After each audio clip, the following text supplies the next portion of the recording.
Good day, everyone. I am Novi Carlo Nasibog, And I'm Maria Florinel Gallardo. and we are the Group 1 Fourth Presenter. Today, we will be discussing about Executive Order number 70. What is this EO 70 all about? And where is this coming from? The answer is that in the Article 2 of the 1987 Constitution, it provides principles and policies governing the maintenance of peace and order, promoting a just and dynamic social order that will ensure the prosperity and independence of the nation.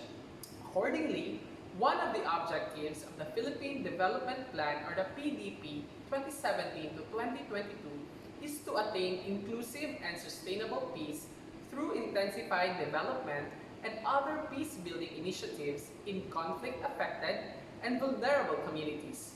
That is why Rodrigo Duterte signed this Executive Order number 70.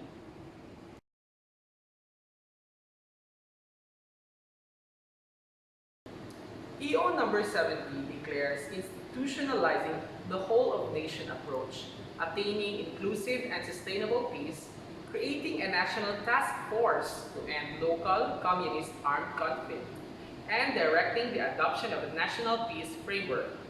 In order to tackle this easily, we decided to divide this into three sections of explanations. First, institutionalizing the whole of nation approach, attaining inclusive and sustainable peace. What is this whole of nation approach? It is basically prioritizing and harmonizing basic delivery services and social development packages by the government, facilitating social inclusivity, and ensuring active participation of all sectors of the society in the pursuit of country's peace agenda. Secondly, let us thoroughly explain creating a national task force to end local communist armed conflict. A task force is a group of people from different sectors of the government which duty is to ensure efficient and effective implementation of the approach. The following are the members of the task force. Lastly, directing the adoption of a national peace framework.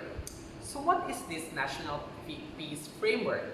It is the framework that contains principles, policies, plans, and programs that will bring inclusive and sustainable peace and address the root causes of insurgencies, internal disturbances, and tensions, as well as armed conflicts and threats in identified area.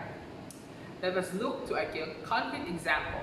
Last May 24, 2019, at Malaybalay, Bukidnon, local government leaders strengthened the task force and local communist armed conflict or LCAC through validation of needs workshop. The assemblage seeks to round up thoughts, ideas, and detailed outlines that describe the roots of communist insurgencies so those various governing bodies would know how to deal with it, considering the scope of the setbacks in addressing peace and order issues. That ends my report about Executive Order number 70. Next up is RA 10121, which will be reported by Ms. Gallardo. Thank you, Sir Novi.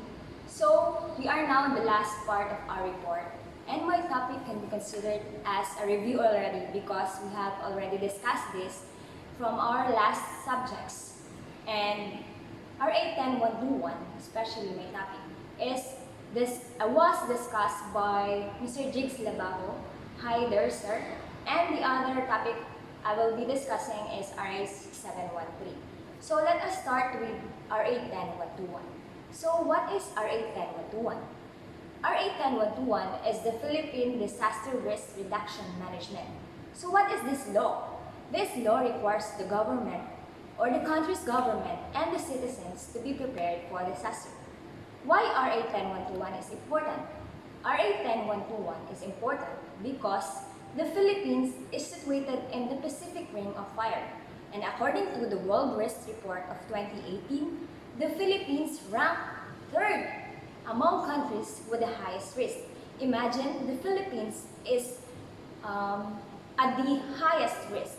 Why is the Philippines at risk? Because of the geography, climate, and human-induced calamities. As I have said, Philippines is situated and bounded by three large body of waters: the South China Sea, the East Pacific Ocean, and the Celebes Sea. Since RA 10121 talks about disaster risk management, let us discuss the importance of disaster risk reduction during and after emergencies. Disaster risk reduction helps during emergency response activities, such as preparation before the disaster strikes, or for example, let us talk about the alarming and frightening issues that we face today, the COVID-19. As they said, expect for the worst but hope for the best. One of the response activities that the government is implementing now is the community quarantine.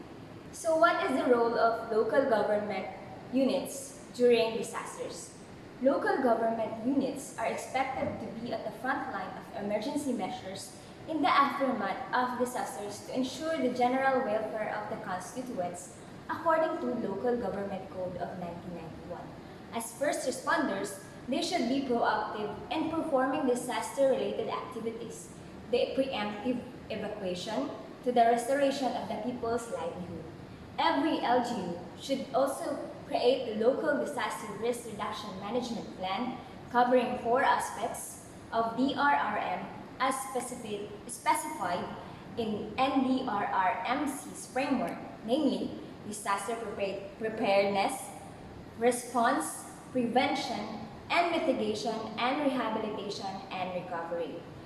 These LDRRMPs should be consistent with the national NDRRM plan and be implemented by the local disaster risk reduction and management offices in every province, city, municipality, and in the country.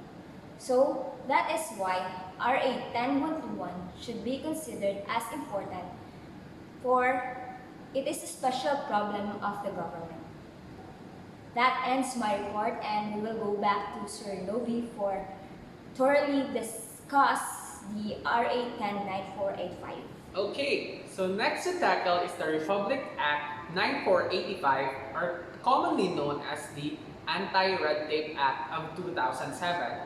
First, we have to know what is red tape.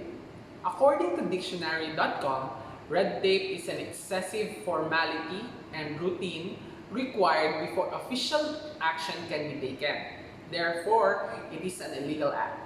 When it is illegal, certain penalties and sanctions must be imposed upon those people who commit such wrongdoing. ARTA of 2007 is based on the Constitution that, according to Article 2, Section 27 of the 1987 Constitution of the Philippines, the state shall maintain honesty and integrity in the public service and shall take positive and effective measures against graft and corruption. Accordingly, ARTA also focuses on delivering proper and accessible frontline services. For example, government offices must observe no noon break policy, most especially those agencies who are customer-oriented in nature, such as government banks and other GOCCs like PATIBIG, PhilHealth, and GSIS. RA 9485 also included the Citizens Charter, which carries the information posted at the main entrance or most conspicuous place in the office as a source of information for every citizen. Now, let us consider who are those fixers. Fixers refers to those individual, whether or not officially involved in the operation of the government office or agency, to people working therein, and whether or not in collusion with them. To be specific, they facilitate speedy completion of transaction for pecuniary gain or any other advantage or consideration. The criminal liability for these fixers shall constitute penalty of imprisonment not exceeding 6 years, or a fine or not less than 20,000 but not more than 200,000, or both, and imprisonment at the discretion of the court. In order to avoid such penalties, we as citizens of the nation shall be true to what we took oath and do our job diligently in the most efficient and effective way possible. That ends my report, and we will now go to the last report, which is the RA 6713 To be reported by Ms. Gallardo.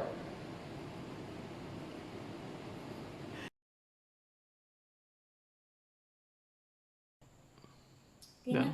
Mm. Hi, I'm back, and we will now discuss RA 6713. So, what is RA 6713?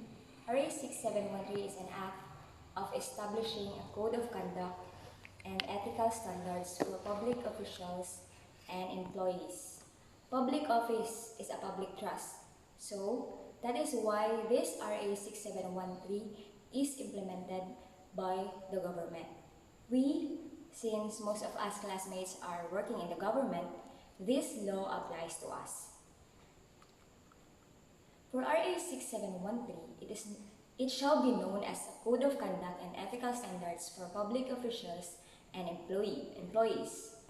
Under this act is Section 4, which states that every public official employee shall observe the following as standards of personal conduct in the discharge of their responsibilities or official duties. First is the commitment to the public interest. Public officials shall always uphold public interest over and above personal interest. Second is the professionalism. Public officials and employees shall perform and discharge their duties with the highest degree of excellence, professionalism, intelligence, and skills. For the third norm of conduct is justness and sincerity. Public officials and employees shall remain true to the people at all times. So, every public officials should be honest. So, the fourth norm of conduct is political neutrality. Public officials and employees shall provide service to everyone without unfair discrimination and regardless of party affiliation or preference. As stated in the kawani ng gobyerno, sabi doon, magiging makatarungan at pantay ang pakikitungo ko sa lahat ng lumalapit sa aming tanggapan. So that is one of the norm of conduct of a public official should be. The fifth norm of conduct is responsiveness to the public official. Public officials and employees shall extend prompt, courteous, and adequate service to the public. As stated in the kawani ng gobyerno, magsisilbi ako ng mabilis at magalang sa lahat ng nangangailangan. So the sixth is nationalism and patriotism. Public officials and employees shall at all times be loyal to the Republic of the Philippines and to the Filipino people. The seventh is commitment to democracy. Public officials and employees shall commit themselves to a democratic way of life and values. The last norm of conduct is simple living. Public officials and employees and their families shall lead modest lives appropriate for their income. So in the performance of their duties, all public officials and employees are under obligation to, first is to act promptly on letters and requests, which means that all public officials shall respond to letters within 15 working days from the receipt thereof. The next obligation is to submit annual performance reports, process documents and papers expeditiously, act immediately on public personnel transactions, and make documents accessible to the public. The documents involved, as stated in this act, is those public documents which must be accessible to the public and not those confidential documents. Section 6 talks about system of incentives and rewards. This section aims to motivate and inspire public officials to uphold high standards of ethics. For Section 7 is the prohibited acts and transactions which public officials must not do. First is the financial and material interest. In this portion, public officials and employees shall not directly or indirectly have financial or material interest in any transaction requiring approval of their office. Next prohibited act is outside employment and other activities related thereto. So we are not allowed to accept offers from outside, even if it is higher than our present of present salary. So we are not allowed to be employed in private enterprise unless expressly allowed by law. So the next prohibited act is disclosure or misuse of confidential information. This was further explained in Data Privacy Act. So the next prohibited act for public official is the solicitation or acceptance of gifts. As stated in Nakuwani ng Gobyerno, hindi ako hihingi o tatanggap ng suhol. So that is one of the prohibited act as public officials. For Section 8, it includes informations or documents that must be filed by a public official. First is the statement of assets and liabilities and financial disclosure. This is the SALN. This must be filed within 30 days after assumption of office or on or before April 30 of every year thereafter and within 30 days after separation from the service. The next is the identification and disclosure of relatives, which was also stated in Section 8, and the accessibility of documents and the prohibited acts as mentioned in Section 8. These prohibited acts are those obtaining those filed statements for the purpose unlawful or against public policy. And there are other sections involved in RA 6713, Section 12 to 17. And we can further read that in RA 6713 since that is not really big information in there.